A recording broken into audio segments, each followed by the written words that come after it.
Hi అండి అందరికీ. ఈ వీడియోలో మనం డాక్యుమెంట్స్ ఏదైనా స్కాన్ చేసినప్పుడు నీట్గా ఎలా స్కాన్ చేయాలి, కొన్ని యాప్స్ ఉంటాయండి. కొన్ని యాప్స్ ఏంటంటే పేమెంట్ కట్టమని అడుగుతాయి, కానీ నేను చెప్పే యాప్ ఇప్పుడు పేమెంట్ ఏం కట్టమని అడగదు, కాకపోతే యాడ్లు వస్తాయి అంతే. ఒకసారి చూడండి, సింపుల్ స్కానర్ యాప్ మరి.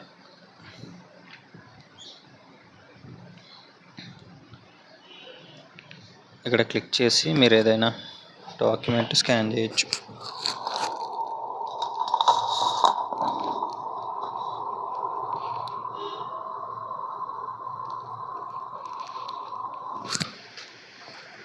ఇలా స్కాన్ చేసిన తర్వాత మీకు నీట్గా అవుతుంది అన్నమాట. క్వాలిటీ మాత్రం చాలా బాగుంటుంది. తర్వాత మీరు ఎక్కడికి కావాలంటే అక్కడికి పంపించుకోవచ్చు. పీడిఎఫ్ ఫైల్ ఉంది కదా, వాట్సాప్ కావాలంటే వాట్సాప్, మెయిల్ కావాలంటే మెయిల్, మీ ఇష్టం.